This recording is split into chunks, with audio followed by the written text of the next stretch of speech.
Look at the rise and fall of Stalin's Russia through portraits of three of the country's most important institutions. Russian Trinity is next on PBS.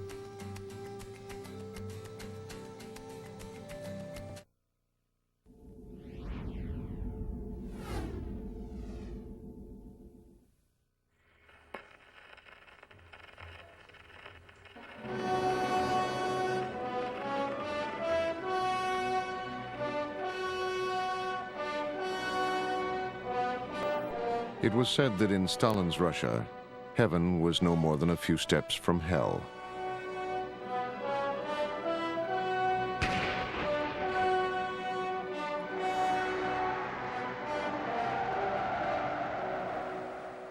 Heaven was the Bolshoi Theater, a place of enlightenment, a palace for the arts. Here, Swan Lake played out the struggle between good and evil, in which good always won. Hell was the Lubyanka, the headquarters of the secret police, a place of unspeakable brutality. And between them, the Kremlin, master of both. An impregnable fortress for the state. Three institutions in Moscow that shook the world. One ruled, another enforced, and the third served to mask the other two. Russian Trinity.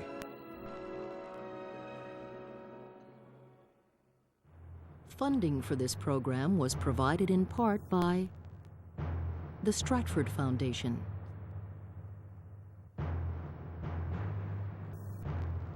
Näringslivsfond, Sweden,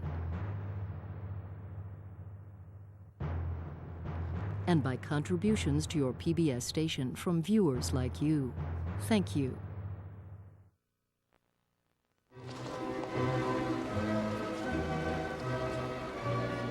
In the early 1900s, Moscow was Russia's second city, rough, freewheeling, with self-made merchants side by side with peasants and thieves.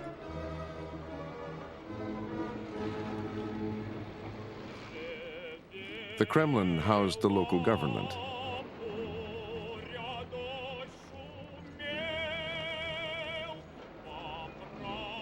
The Lubyanka was an insurance company. The Bolshoi was a provincial theater. The real power was 400 miles to the north in St. Petersburg, home of the Tsar and the Russian nobility.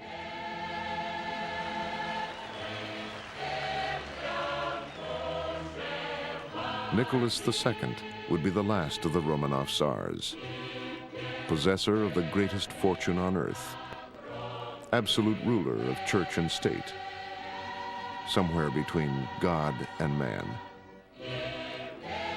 Shy, isolated, prone to melancholy, paralyzed by indecision, comfortable only among his own kind.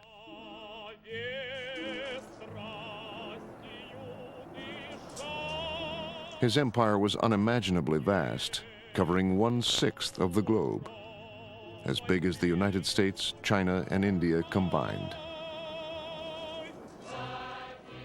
Over 100 nationalities paid allegiance to him. When Russia shuddered, everyone felt it. Peasants made up 80% of the population, leading lives not too different from their medieval ancestors.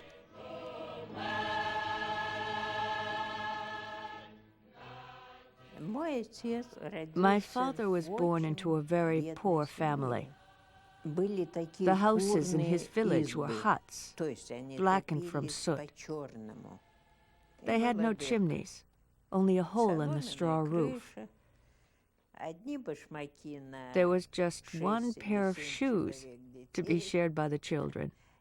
There were 9 children in all, but only 5 survived. The rest died. In the cities, there were too many ill-paid workers and too many people eager for change. By 1917, the constant strikes and demonstrations were reaching a flashpoint. The nobility watched and waited, like the audience at a play.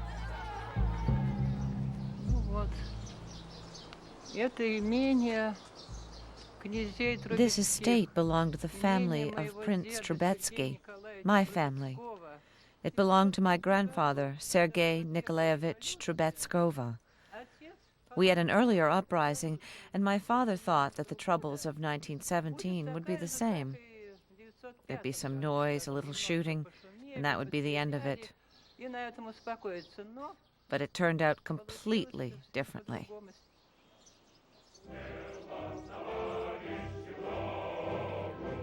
Most political parties were calling for limited reforms. But the small Bolshevik party, led by Vladimir Lenin, was calling for revolution. The collective ownership of all property. The establishment of a communist state that would plan and control the economy. The end of Russia's disastrous part in World War I. The dream of an egalitarian society. To the surprise of nearly everyone, the Tsar abdicated in March 1917.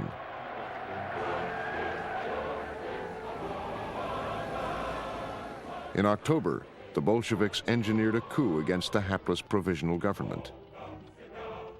To the surprise of nearly everyone, including themselves, they succeeded with barely a fight. Now the rest of the world shuddered too.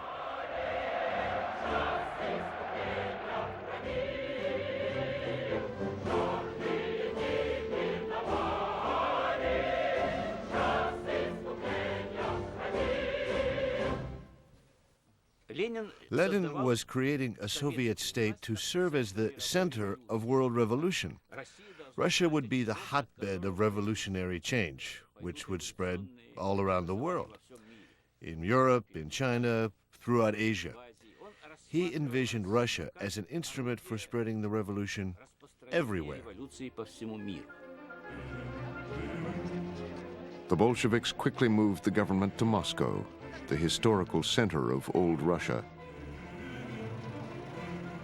And at the center of Moscow was the Kremlin, a medieval fortress with palaces, arsenals, barracks, and cathedrals. The double-headed eagle, emblem of the Tsar's sovereignty, came down.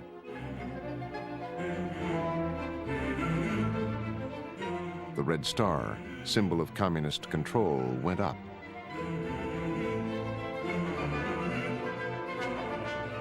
It was framed in gold and encrusted with rubies.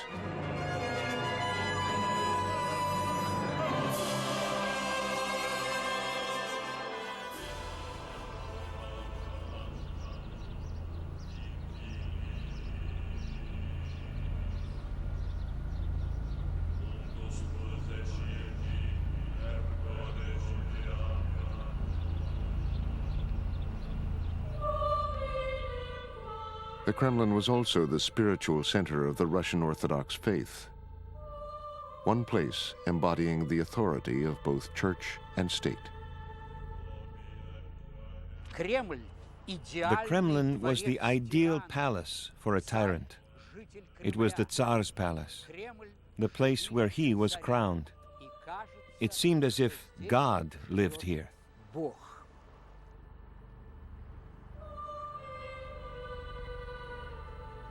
The Kremlin was not just a unique architectural treasure.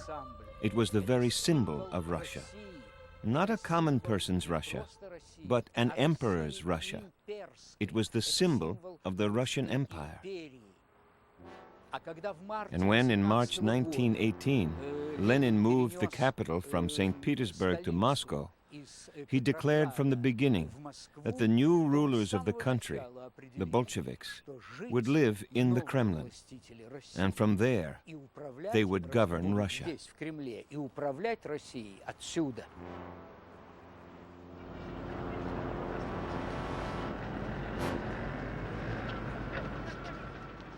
At first, the atmosphere in the Kremlin seemed a world away from that of the Tsars.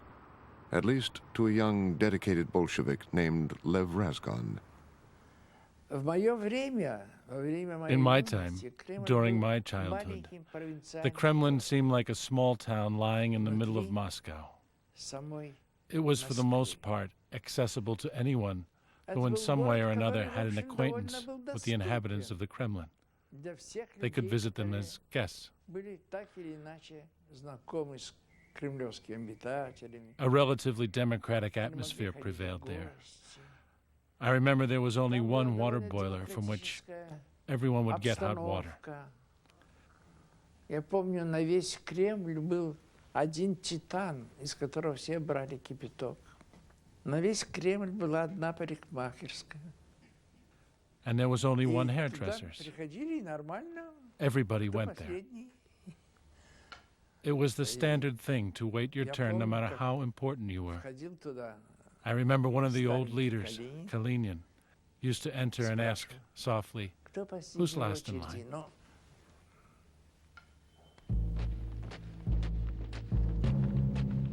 But outside the Kremlin, the country reeled from crisis to crisis. The new Red Army moved to impose the Kremlin's will on the rest of the country. The Bolsheviks' opponents fought back. Atrocities on both sides were common. The economy collapsed. Famine and disease were endemic. Lenin seemed the only hope for the future, standing between Russia and anarchy.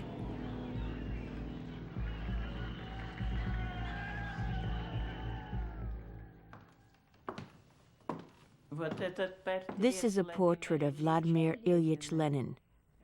Only 9 such portraits were made. It was woven from silk for the members of the Politburo. It used to hang in my father's room, and in the rooms of other Politburo members as well.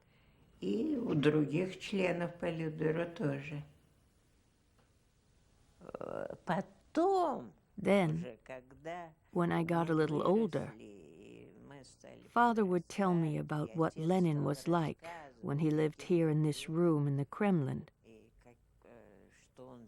and what he did for the people, that he did not live for himself, that he was someone who lived for others.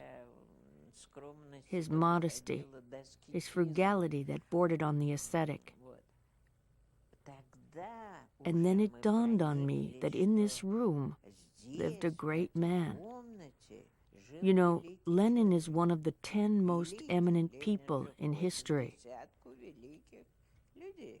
Christ, Mohammed, Lenin, and so on.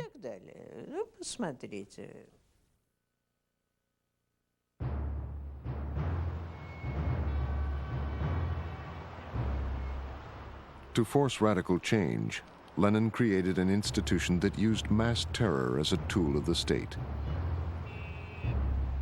The Lubyanka Insurance Building was chosen to house Russia's new secret police. It became the most feared building in the country. The Lubyanka's chief was Felix Dzerzhinsky, whose mandate was to hunt and liquidate all counter-revolutionaries, just as the Tsar's secret police had hunted revolutionaries. Sometimes it was hard to tell the difference between them. There were few trained members among the Bolsheviks, so that Lubyanka would often hire outsiders. Criminals were sometimes hired, as were old employees of the Tsar's secret police. There were many Tsarist officers working as advisors at the Lubyanka, many of them.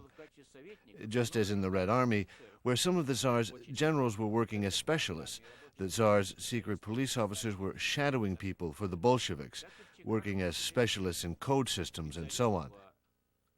The Bolsheviks did not yet have people with similar qualifications.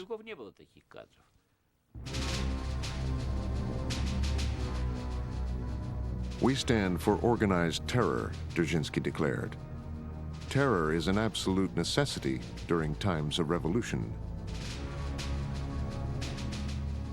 Throughout the country, the men of the Lubyanka confiscated private property in the name of the workers and peasants.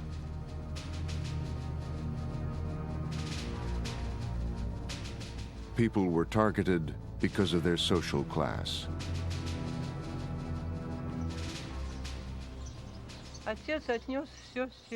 My father gave all the silver spoons to the authorities, all of our valuable things, and one day he came back home and told my mother, "You know, I had to give them my wedding ring."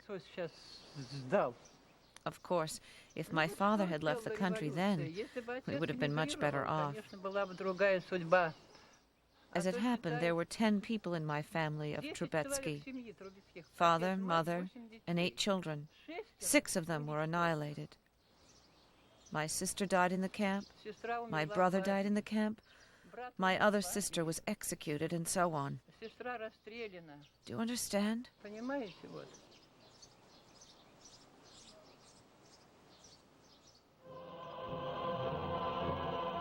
But the Lubyanka was just getting started.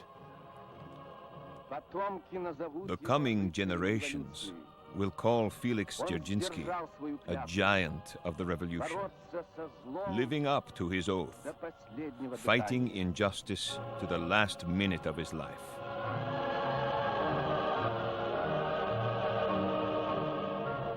Within 2 years of its creation, the Lubyanka had 250,000 specialists.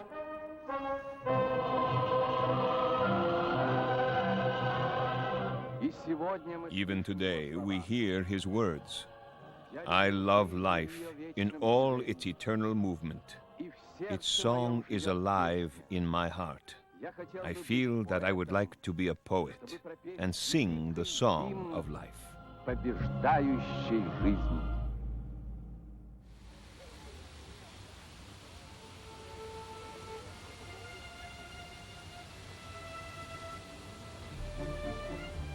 A short walk from the Lubyanka, in the center of Moscow, was a third institution that would fill an essential yet unexpected role in the new Soviet society.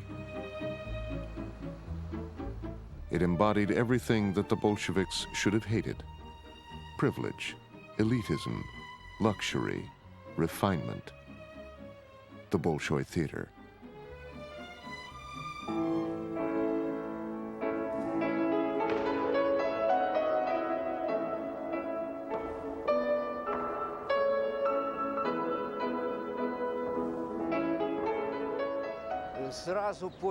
Right after the Bolshevik Revolution, some overzealous members of Lenin's inner circle proposed to destroy the Bolshoi Theater as a symbol of bourgeois culture, bourgeois art. But Lenin wouldn't allow it, not for sentimental reasons, not because he loved the theater. In fact, he seldom visited it. From his biography, it appears that he visited theaters twice or maybe 3 times in his life, and it didn't give him any joy whatsoever. Instead, he did it for pragmatic reasons. He understood that the Bolshoi could be useful and serve a political purpose. It could be a showplace where they could entertain foreign dignitaries, a place where the state could demonstrate that it was not against culture and art, and that the Bolshevik regime was civilized.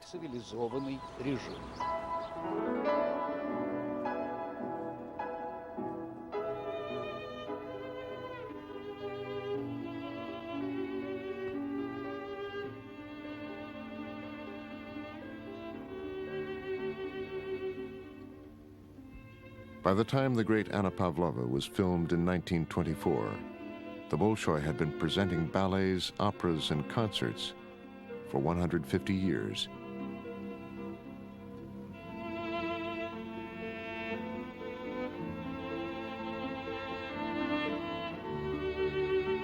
It was here that Swan Lake, Tchaikovsky's first ballet, premiered in 1877.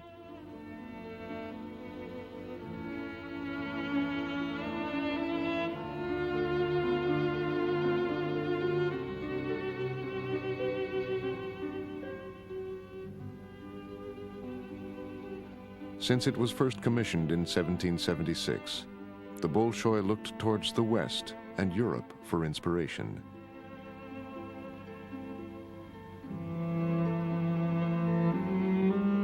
Built and rebuilt a number of times, it was elevated to the status of imperial theater in 1825.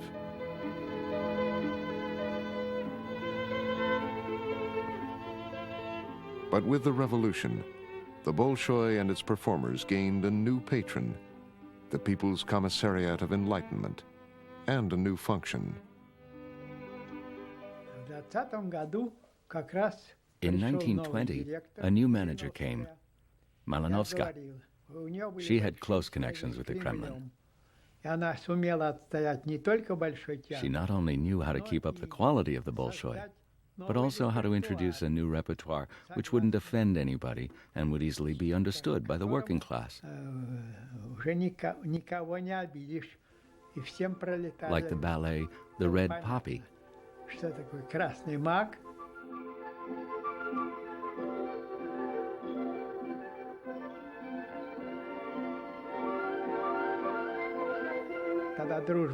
It was written because we were friends with China then.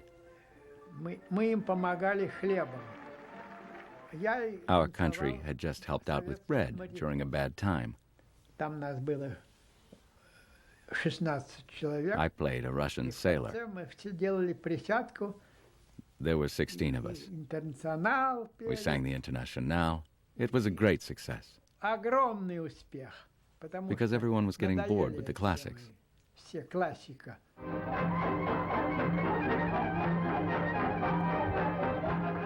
Folk dances also became part of the repertoire, an expression of the people's vitality.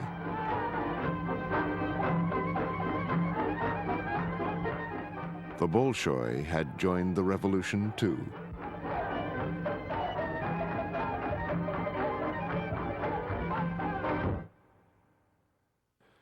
In 1922, the Kremlin was shaken. Lenin suffered a stroke. He became isolated. His control over the party ebbed. The battle for succession began almost immediately. The maneuvering for position was intense. Who would replace him? New alliances were forged and new enemies made. After a long decline, Lenin finally died in 1924. Even the selection of pallbearers was bitterly contested.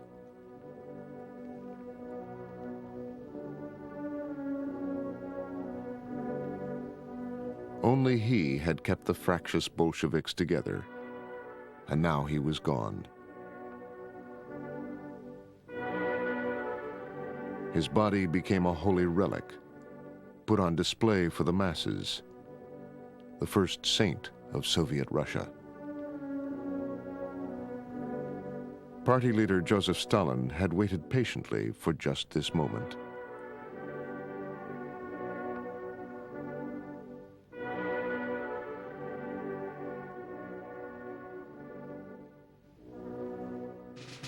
Stalin was uniquely positioned to take over. He had run the Kremlin bureaucracy, accumulating power, while other leaders had taken more public jobs. He was an outsider with no real friends, but he was a consummate actor who could play a part with such skill he sometimes believed it himself. His will was fierce, his memory impressive, and his cruelty unbounded. Никто не любил Сталина. Это было удивительно. Я его сам. Nobody liked Stalin. I didn't either. Это With Lenin, there was a feeling of camaraderie, but not with Stalin. It was strange. It was something which defined the atmosphere of the disintegration of the party leadership, the destruction of the party that Lenin created.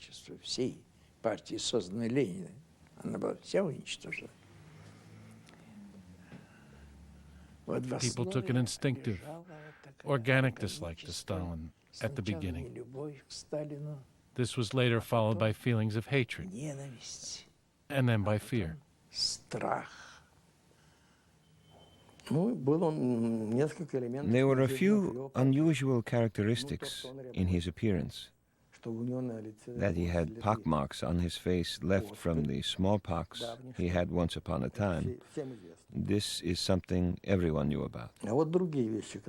But there were other things which weren't widely known. His eyes, dark brown, something like a tiger's. Also the teeth. He only had remnants of teeth like a dog, dark brown. He smoked a pipe all his life. As I understood later, he didn't let any doctors into his sacred teeth. The other leaders' mistrust of each other and their inability to unite ensured Stalin's triumph. At the Kremlin, one of his first major campaigns was against the kulaks, independent land-owning peasants who refused to sell their grain to the state at a loss. They were thrown off their farms. They were stripped of everything. Their equipment, land, and crops were confiscated and signed over to large, inefficient collective farms where peasants stopped working.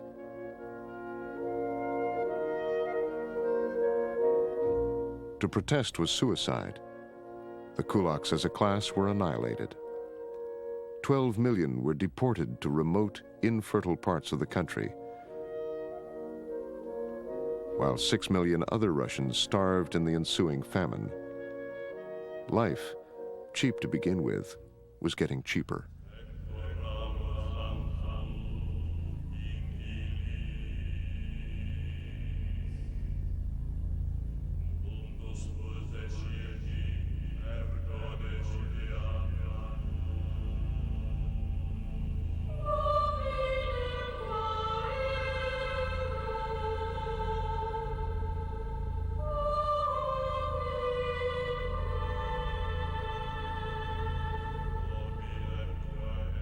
The Kremlin moved against religion as well.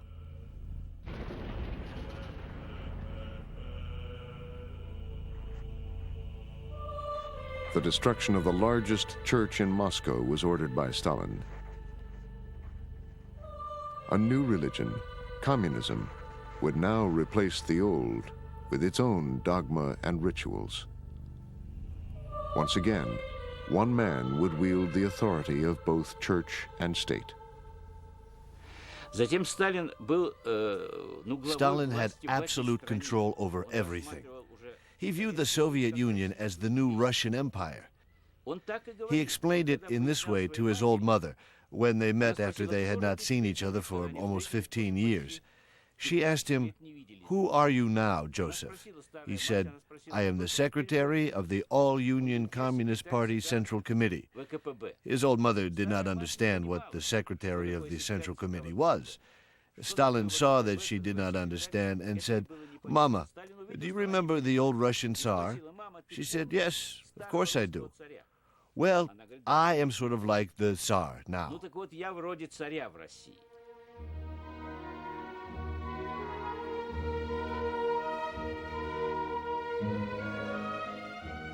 Stalin kept the party elite close to his side in the Kremlin. They inherited not only the Tsar's palace, but also his servants. The children of the leaders grew up here and took it for granted. The whole group of us children used to run around the place, on the next floor up from our apartments in the old palace. We would go through the doors and the old rooms with windows and classical ceilings. We used to play out various little scenes. My brother would sit on Ivan the Terrible's throne, and all of us down here on bent knees would act different roles too. Suddenly, a strong male hand lifted me up. Well, I was a girl, a small girl. He lifted me. I turned my head and saw Stalin. Close, close, oh, this far away. People ask me now, were you scared? Scared of what? It was nothing special. A strange thing to say. Why should I have gotten a fright? It never even entered my head.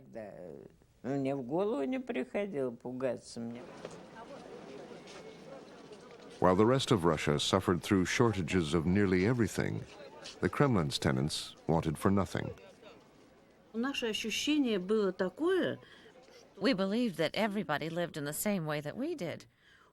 I remember very well how I felt.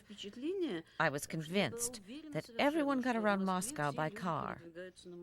And if someone didn't travel by car, then he only went on the trams or buses for pleasure's sake. That's, of course, because we had a car. We had both an official car and a Ford that my father brought from the United States.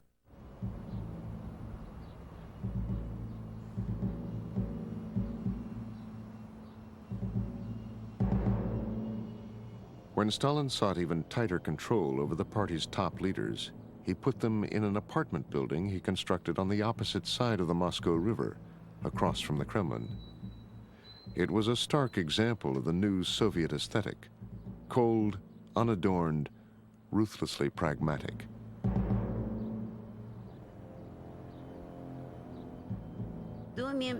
This house had a very interesting system of service, more typical of a hotel.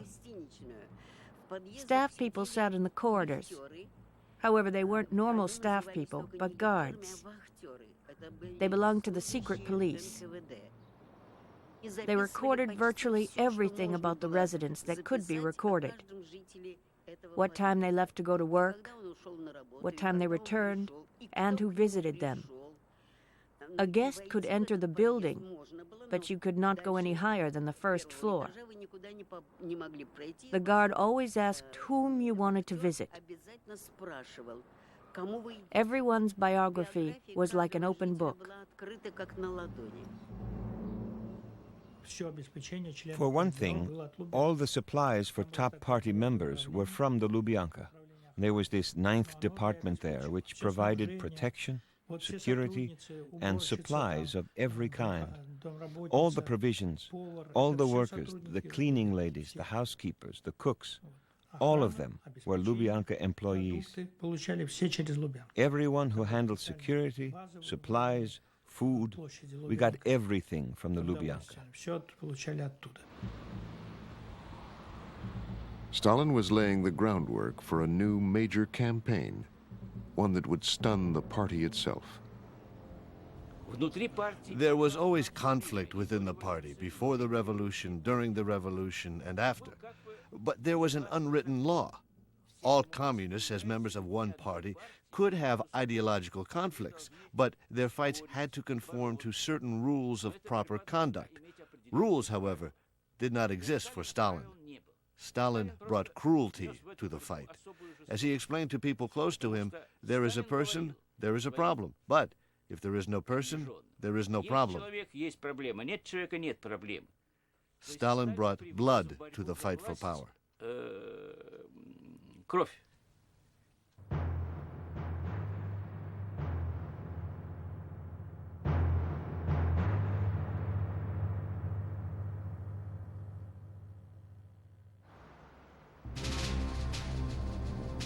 The Lubyanka was the Kremlin's most potent weapon, gaining in size and strength.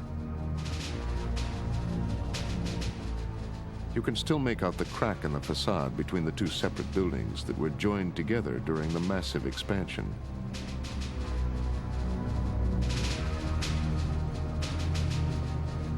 Few outsiders have ever seen the back, with its numerous extensions and additions. From here, Stalin would launch a new campaign of terror to bend the entire country to his will, with holding cells, interrogation cells, places for torture, places for execution. There were 3 prisoners for every square yard of space. Inside the Lubyanka, tens of thousands of loyal party members disappeared. Anyone could be the next victim. The reason didn't matter. Often there was none. Lev Razgon was charged with the catch-all crime of counter-revolution agitation. I expected it. Many people in my circle had already been arrested. And I realized that I, too, could get sucked into this meat grinder.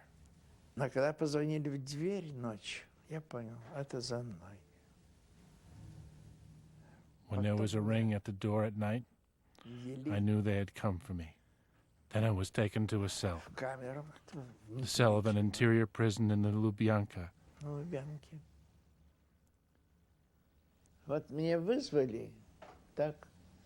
During interrogation, I was punched twice on my face, and I was cursed. But that was all normal.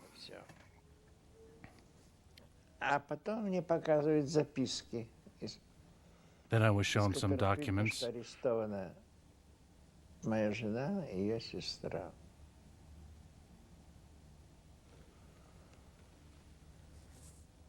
From which it was clear that my wife and her sister had been arrested. The interrogator said, "I give you my word of honor as a communist that if you sign this confession that we've written for you,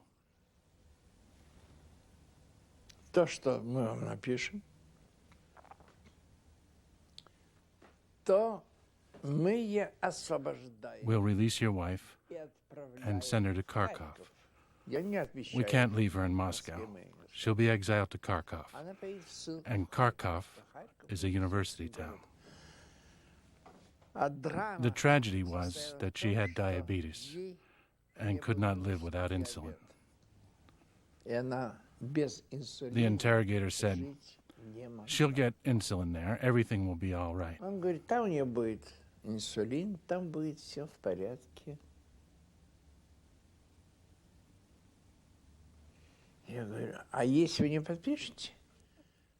Then he added, "But if you don't sign, we'll deport her under guard to a prison camp." I said, "But you will kill her." No, he said. You are going to kill her because of your lack of cooperation. And so I signed the confession without thinking. Twice I signed it. It didn't matter what it said. In order to save a girl who was only 22 years old, she got 8 years. She was sent to a prison camp without any insulin, and she died on the way. Thank God she died before getting to the camp. And you ask how they force confessions from the innocent? In a very simple way.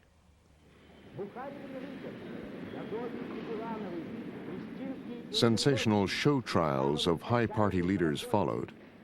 False confessions were mandatory, ranging from terrorism to treason. They are doing their black deeds under the order of their masters. Not only in our country, but in China, in Spain, and wherever working people, honest people, are fighting for their real freedom, for real democracy, for real human culture. This photograph of Stalin and his colleagues was taken in 1925. Only one would die of natural causes.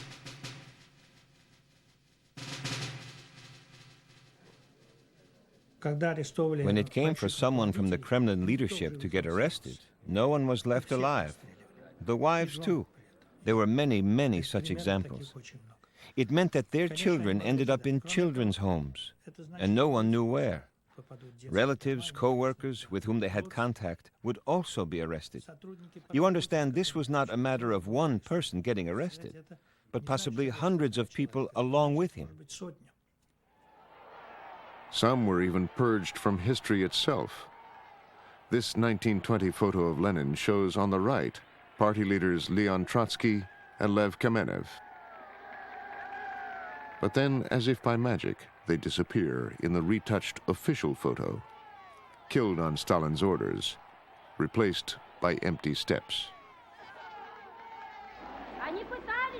They tried to take from working people of the world the most precious, the most dear to us, our most beloved, our most dear comrade Stalin. There has to be only one sentence for this three-time cursed mob, and that is shoot them.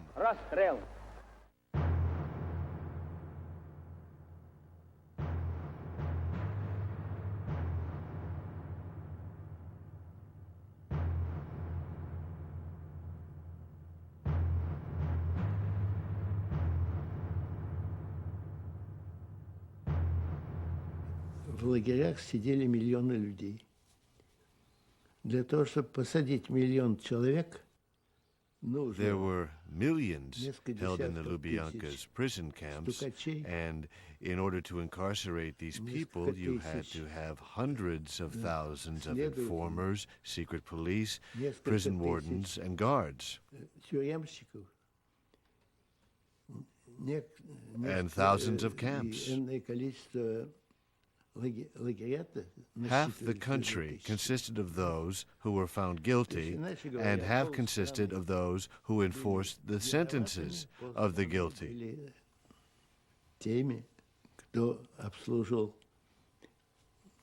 That was how the country was divided.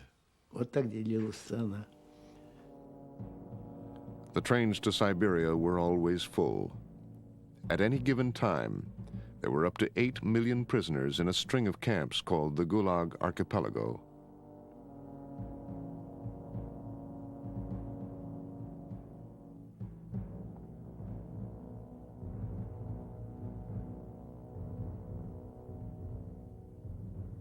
Lev Razgan spent 18 years in Siberia.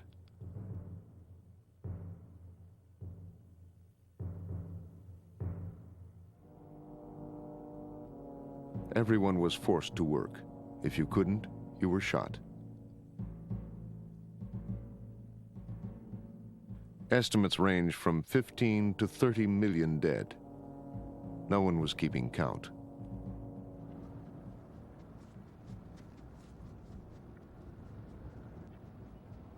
Since then, mass graves have been found throughout the country.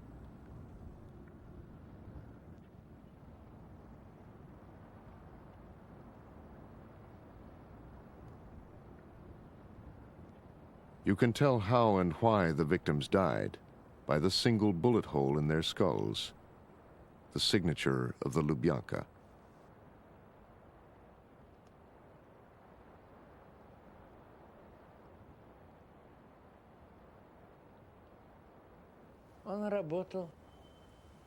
He had worked as a prison guard, and then he was transferred to a small camp in the Russian Far East.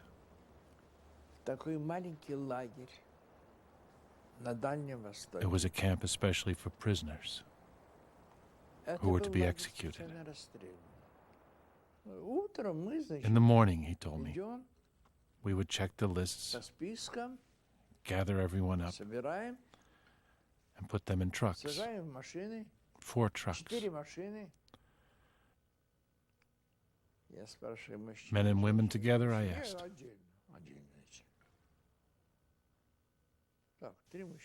No, separately. And then I asked. Then we would take them into the hills. A team of ordinary criminals from the camp would already be working there.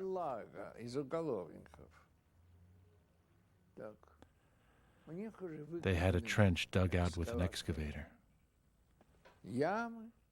We would stop the trucks and say, "Get out."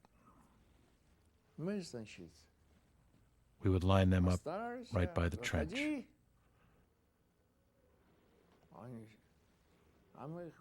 And then it would begin to dawn on them.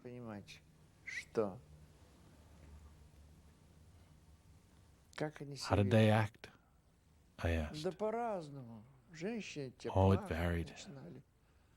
The women would begin to cry. The men would start shouting, "We are dying for Soviet power, for Comrade Stalin." We would shoot them.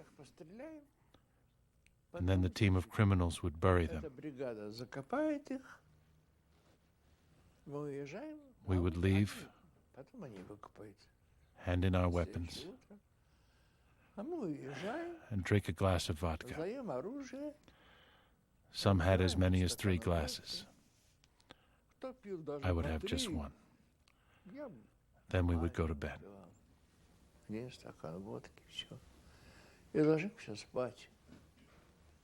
Listen, but did you know they were not guilty? I asked him. Only later, after Khrushchev, they explained to us that they were not guilty of anything, he said. Don't you have nightmares about them? No, not at all. But don't you feel sorry for them, I asked. No. I don't feel sorry about anything. It's as though they never existed.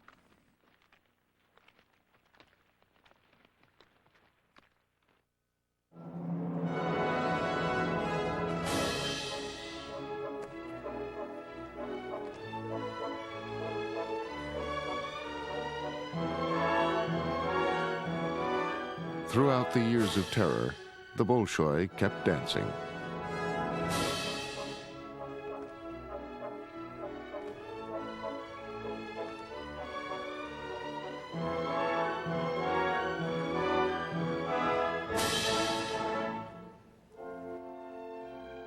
At first, its primary role was to impress, as the crown jewel of the Soviet regime.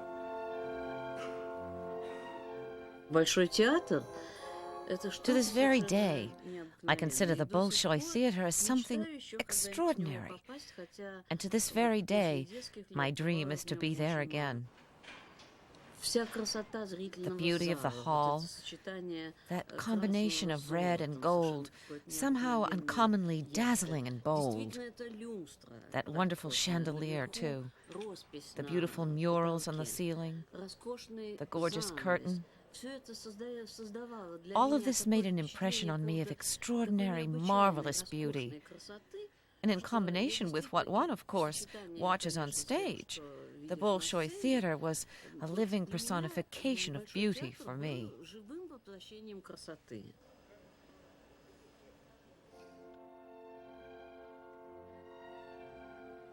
The Bolshoi was used to reward the party elite as well.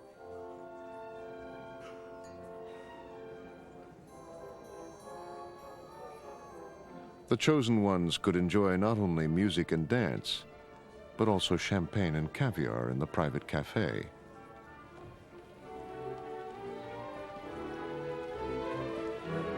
The leaders of the Party of the People lived like aristocrats. They congratulated themselves on their civilized taste.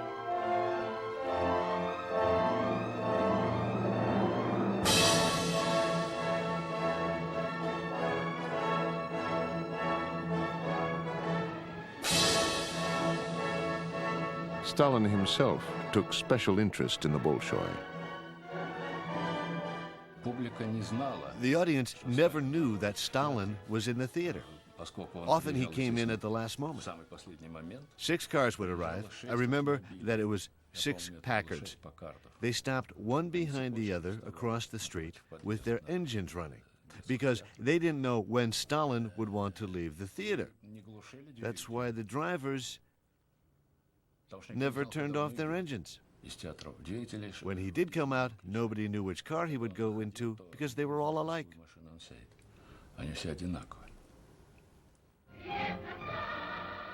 The Bolshoi staged countless tributes to Stalin in turn.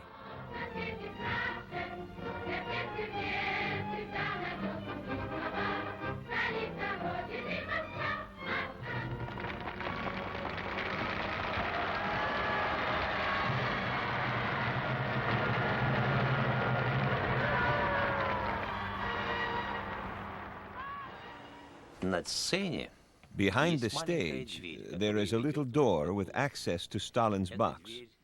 For everybody, that door was untouchable. Nobody could enter. When Stalin was there, sometimes after the performance, the door would open and they would invite somebody inside. This was a great event for everyone. Oftentimes, it was all about being praised. But sometimes, he had a criticism that everybody tried to understand so they could eliminate their mistakes.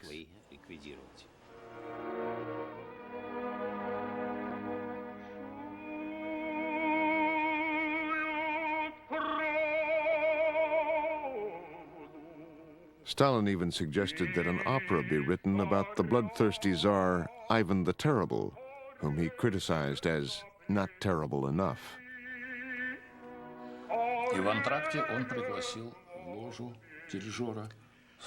During an intermission, he invited up the conductor Samuel Samasud. Stalin said, "Good show. The show came out all right. Comrade Stalin is very satisfied." He was always talking about himself in the third person. "But there is a critique," Stalin said. Samasud answered, "Tell me, what critique?" "I will be happy to hear the critique." And Stalin said, "There are too few minor keys in the music." Became very quiet at that moment. But Samasud kept calm. He kept his poise. He said, "Thank you, Joseph Vissarionovich. Could we please extend the intermission for another 15 minutes? "Why?" Stalin asked. "I need time to explain to the orchestra your expectations. I will collect the musicians and I will get them to add more minor keys to the score."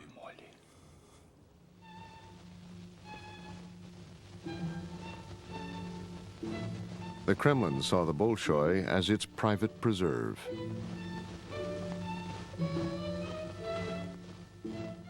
Olga Lepeshinskaya, who made her debut in 1934, quickly became a star and one of Stalin's favorites. But she never forgot for a moment that the Bolshoi was a heaven open to only a few, and banishment was always a possibility.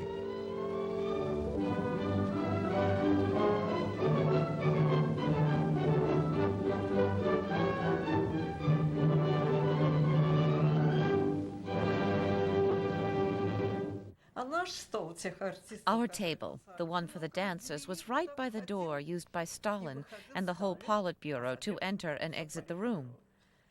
Passing me by, he asked me, "How is my butterfly today?" After that, I continued dancing, but it seemed to me that I had even more responsibility.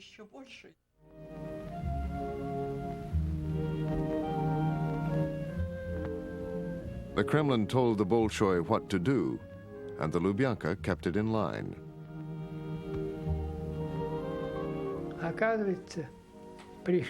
The secret police came over one day, just as a ballerina was celebrating her birthday, and they said, "Come with us."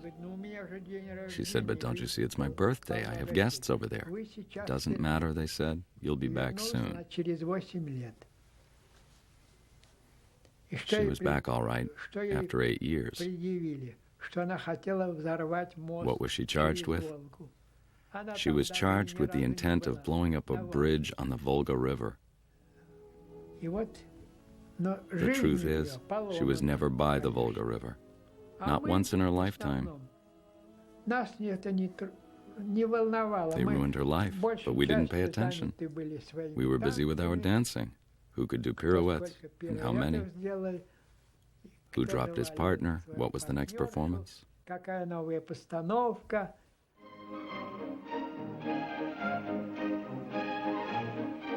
Minding your own business was the rule of the day.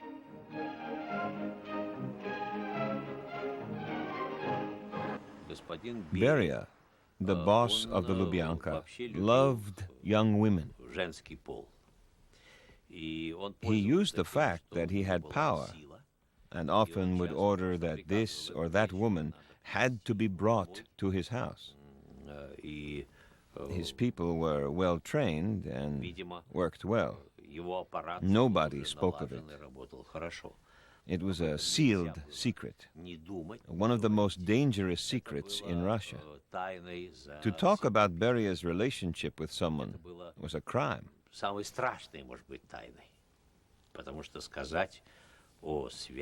You had to be constantly aware during this time that decisions were always being made about your fate.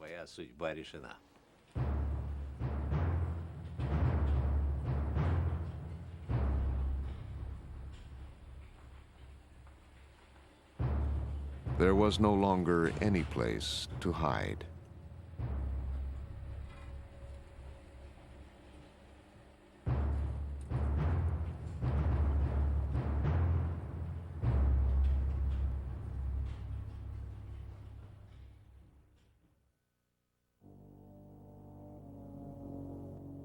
Stalin put Lavrenti Beria in charge of the Lubyanka in 1938.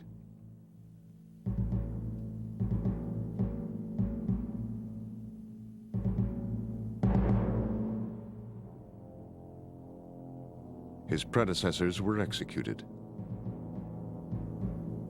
At the Sukhanov prison outside Moscow, Beria conducted his own personal interrogations.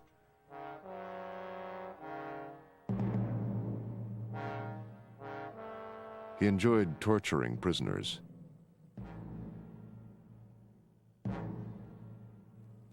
The liquidation of party leaders was reaching a frenzy. Those who had killed for Stalin in the past were now being killed by him. But even this would be eclipsed by a new kind of madness.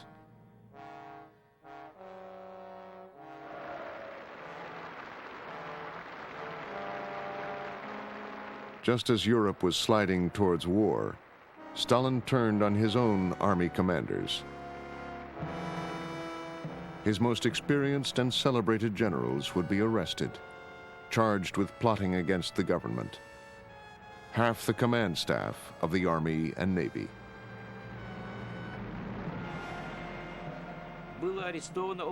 Almost 40,000 higher-ranking officers were arrested. Stalin had seen an enemy in them, an enemy of the regime. He wanted the whole army to be subordinate to him and his power, as subordinate to him as the party was already. It was one of the elements of his constant fight for power. Stalin was under the impression that he could quickly promote other people to high army positions and create a new army elite that would be loyal only to him, to Stalin. The Lubyanka carried out the sentences that the Kremlin handed down. A slow death in the camps, or a quick death here.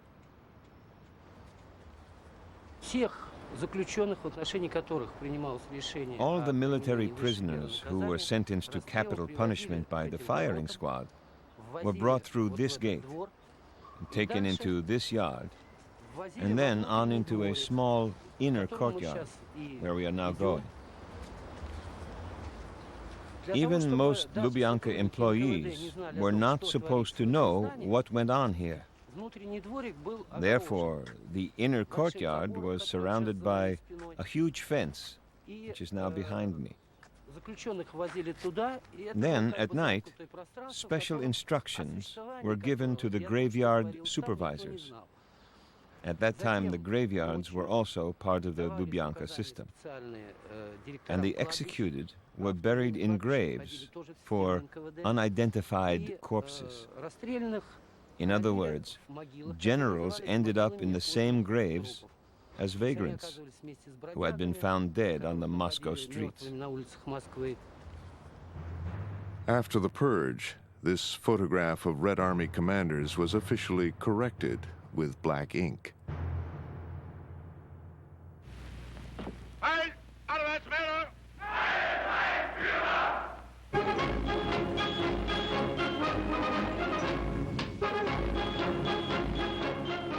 Stalin's timing was extraordinary. Hitler was rearming Germany at a ferocious pace, and his hostility towards Russia was clear. But Stalin had a plan.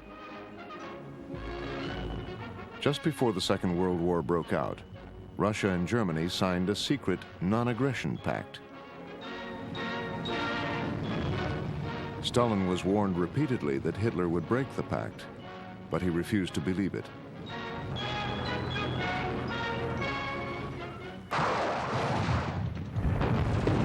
In June 1941, the largest offensive in history began. The invasion of the Soviet Union by the German army. Just a few years after Stalin had gutted the Russian officer corps. On October 5th, the Germans were only 130 miles from the Kremlin. Stalin was shaken by the speed of the invasion.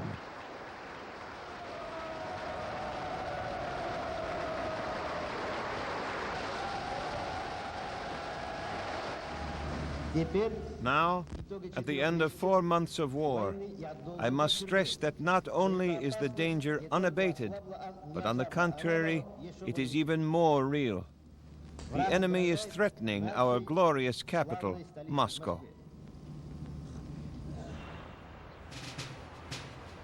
By November 28th, the Germans were within 14 miles. And yet even then, at the Lubyanka, the machinery of terror was still grinding.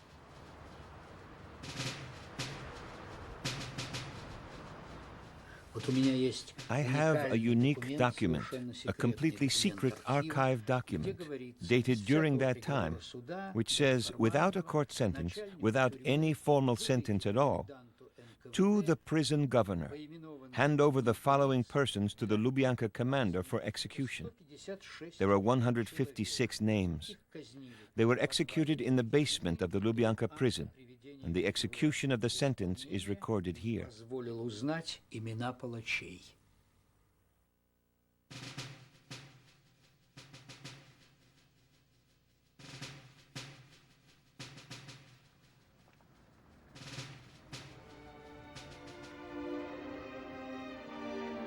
The Bolshoi was as valuable to the Kremlin as food or fuel.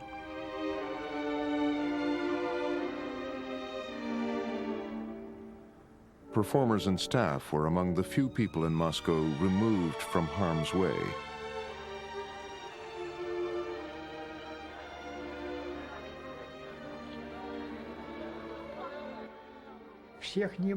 They couldn't take everybody, but 180 from the ballet alone were chosen. I just came into the management office, and they said, "Sasha, fill up the mattress with whatever you want, because you can only take one piece of luggage with you. The theater is being evacuated from Moscow." I took the mattress, gutted it out, and stuffed it with a camp stove, shoes, one suit, and some notes. Everything was mixed up. The rescue was a top priority, involving even the Lubyanka. Our family was literally saved by someone who worked in the Lubyanka. Our entire family was sent with the Bolshoi theater to Kuybyshev, presently Samara. This person occupied a high post. He wore a general's shoulder straps.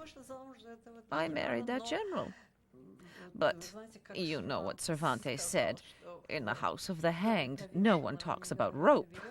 So, in the house of the secret police, no one talked about any affairs relating to state security.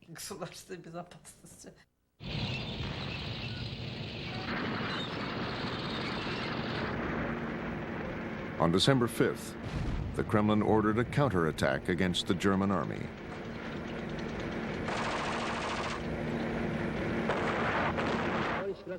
Comrade soldiers and sailors, political commissars, partisans, the whole world is looking to you as the power capable of destroying the criminal hordes of German occupiers. The war would rage for 3 more years. Russia would lose 9 million soldiers. Civilian deaths would reach 18 to 20 million. 30% of the economy would be destroyed.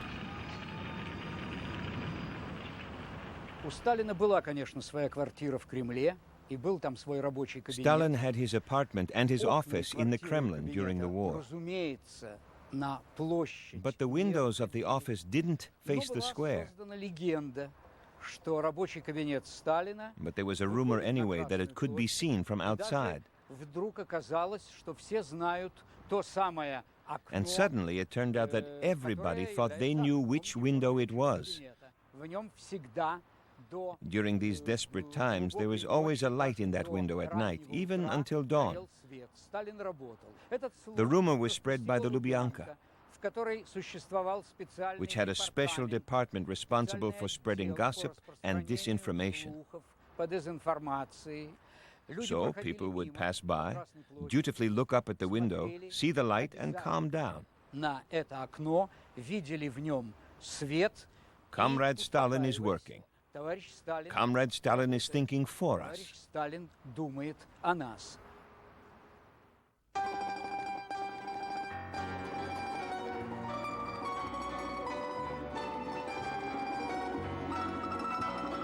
The war in Europe ended in May 1945.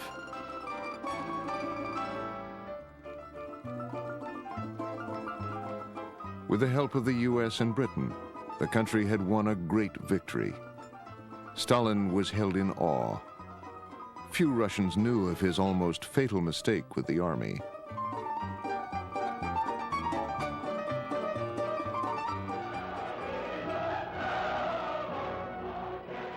He was enshrined in feature films.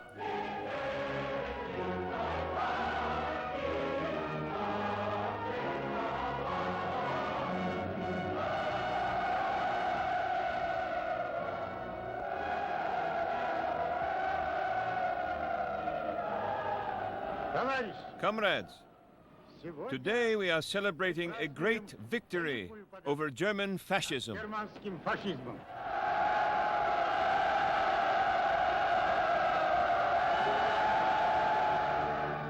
He was a saint. He was more than a saint.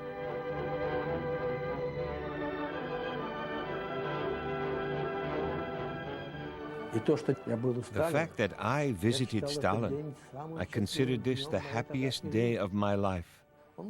He was God, a person whom we worshipped, to whom we prayed.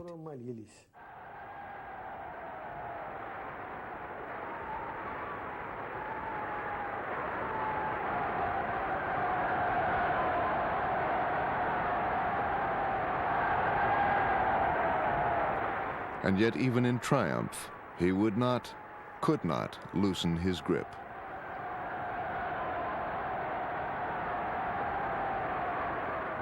The foundation of his regime was fear and terror, in spite of his rhetoric. You can be sure that Comrade Stalin is going to fulfill his responsibilities to the people.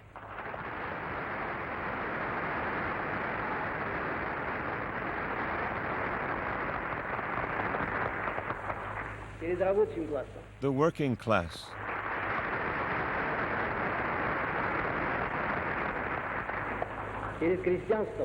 The peasants.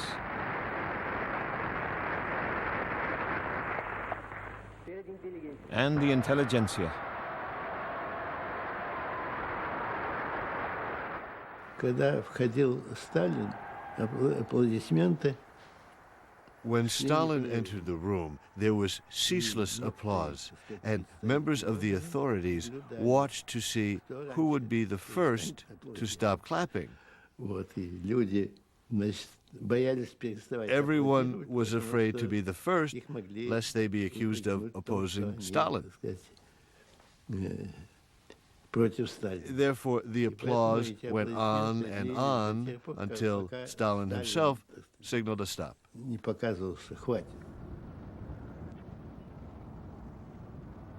At the Kremlin, the highest officials knew well the fate of those that came and went before them.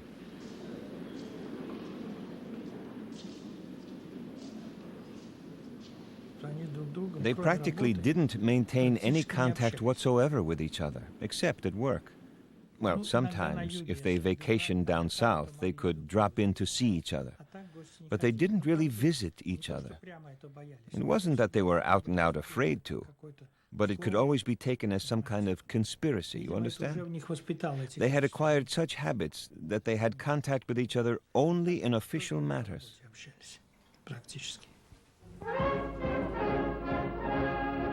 The Cold War saw the Soviet Union at the height of its power.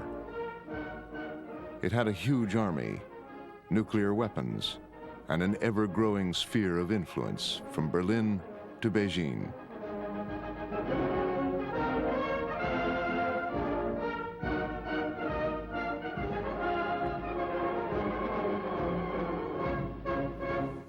Я даже помню, вот когда я молодой чех впервые приехал в Москву. I remember while being a young man, I came to Moscow from Tbilisi.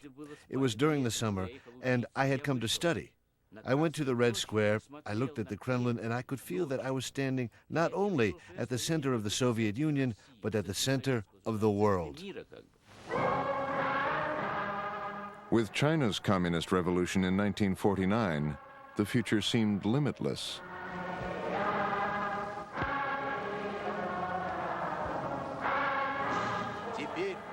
Now 1/4 of the world is in the socialist commonwealth.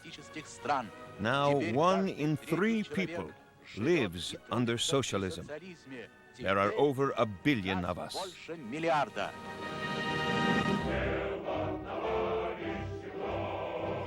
Soviet-style communism was Russia's greatest export.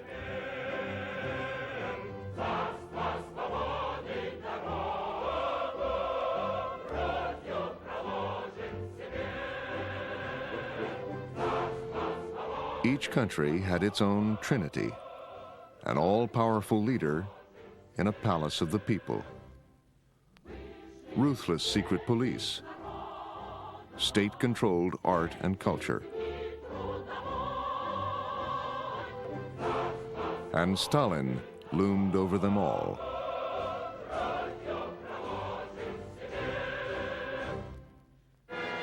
They held show trials throughout Eastern Europe, faithfully based on the Russian model with its familiar forced confessions. Before the Prague Supreme Court sits a band of spies for America. Before a Warsaw military court sits a group of traitors. America cynically exploits us. They break every diplomatic rule. These curs planned invasions of the Soviet Union and Poland. I call for the death penalty. Crush him with an iron fist. There must be no mercy.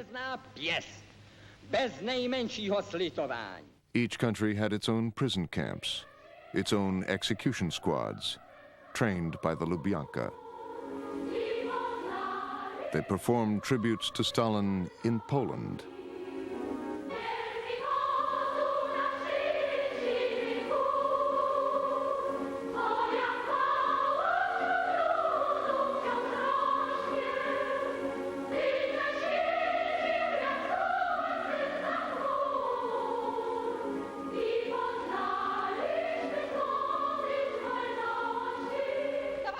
Comrades, when today I read in the pages of Pravda that our beloved Bolshoi Theater was awarded the Order of Lenin, first I started to cry from joy.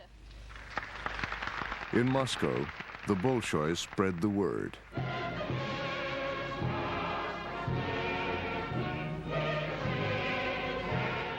They sang the communist anthem, the Internationale, again and again for the cameras.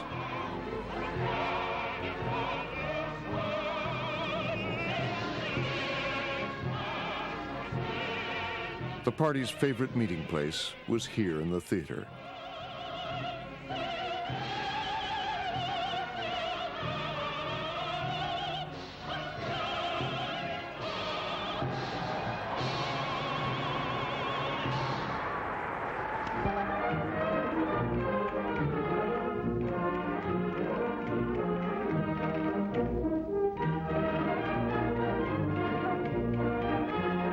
Even parades in Red Square were choreographed by the Bolshoi. The acknowledged master was Igor Moseyev.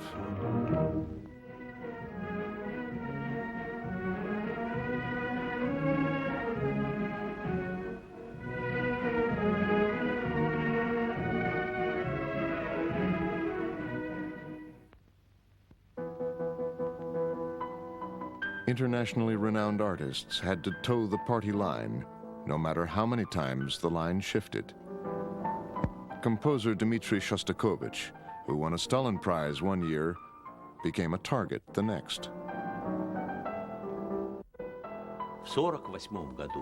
In 1948, a declaration was published on the subject of creative works. Some music was criticized as formalism. Too much form, not enough social content. And after that, it became taboo. To be included in that type of a declaration meant that nobody would publish your work. Nobody would sign a contract with you. And as a composer, you were non-existent. It was a great tragedy. And Prokofiev got ill after it. He had a stroke.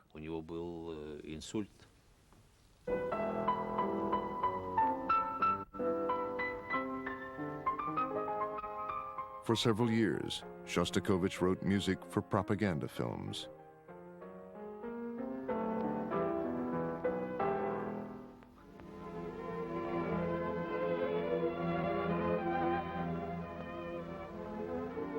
There were also strict guidelines as to what was and what was not permitted in the fine arts. Portraits of Stalin and Lenin were always a safe bet.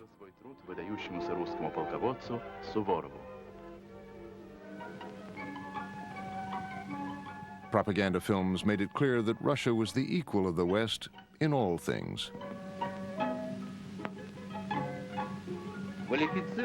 Well-qualified fashion designers are preparing draft versions and selecting colors for future dresses.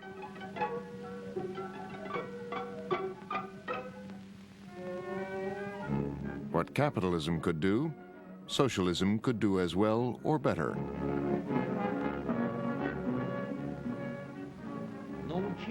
To teach our women how to dress beautifully and inexpensively is the most important goal of this Moscow fashion house.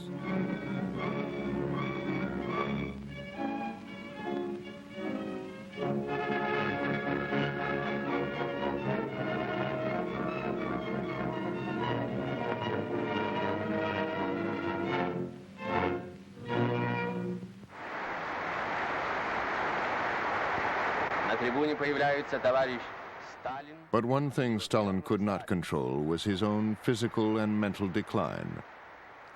His daughter wrote that in his final years he was completely isolated, pathologically paranoid, and stifling from emptiness. He changed. He began to get old. He began to get sick. He was very worried about the future of our country. And yet he still seemed to have supernatural powers.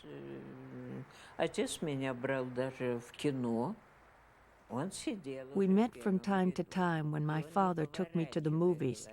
Stalin was already sitting in the front row, and he, without turning his head, the film had already started, he couldn't have heard, especially since the rug in the room was special, so you couldn't hear if someone came in. Suddenly, he said to my father without turning, "Well, so you brought your daughter."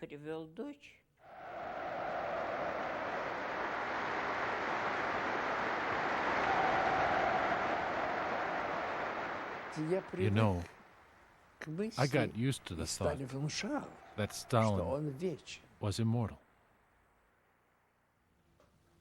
And he made us believe it. He got it into our heads. He forcibly fixed it in our minds. And it really appeared to me that he was immortal.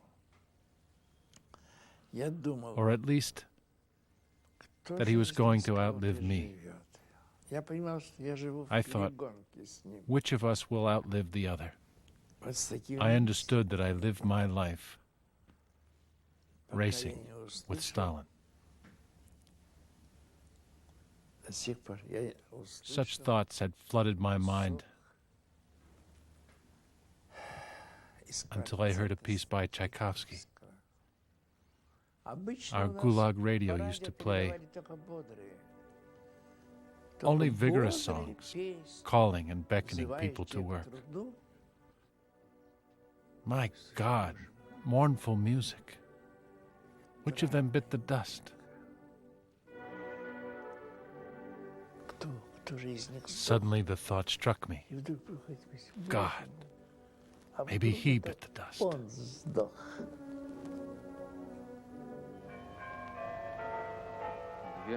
12 часов.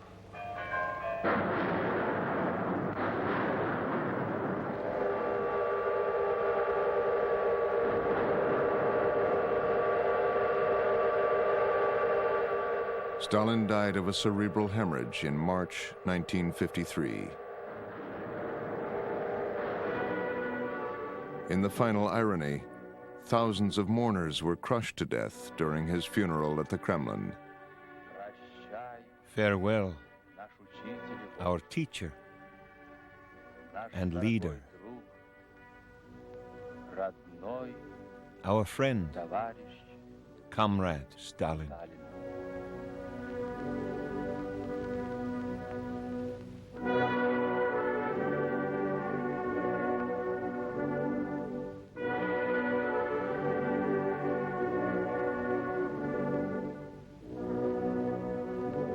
The country was stunned. A god, even a vengeful one, is not supposed to die.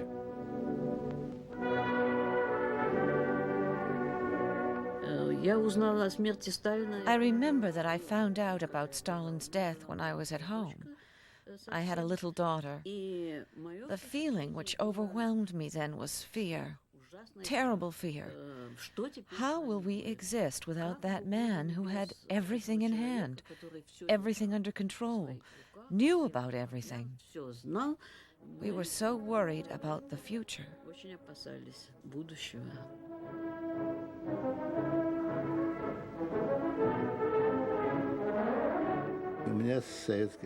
I encountered nothing but good things under Soviet rule, so personally, I can't complain. On the other hand, I can never forgive all the things they did to Russia.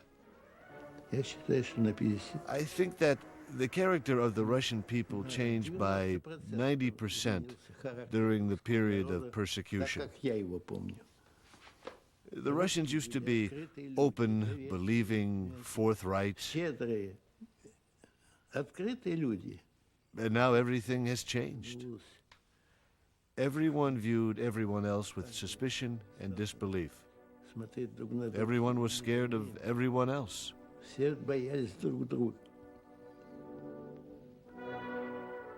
On the day Stalin died, I got drunk for the first time. And being still free today, thank God, I just drank a few days ago.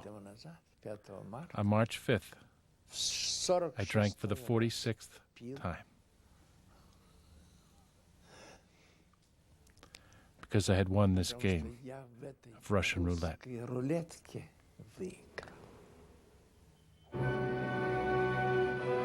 In Swan Lake, the result is always comforting. In the struggle between good and evil, good always wins.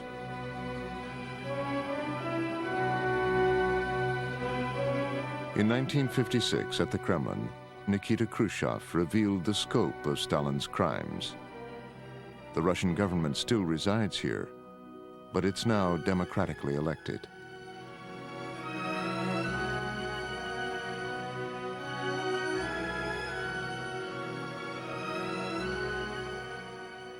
Lavrenti Beria, the head of the Lubyanka, was arrested after Stalin's death and executed. The Lubyanka still stands, but its power is now a shadow of what it once was.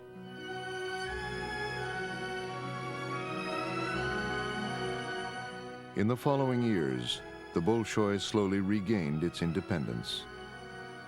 Its performers can now speak as they please. But the country's recovery, which has already taken 2 generations, is hardly over yet.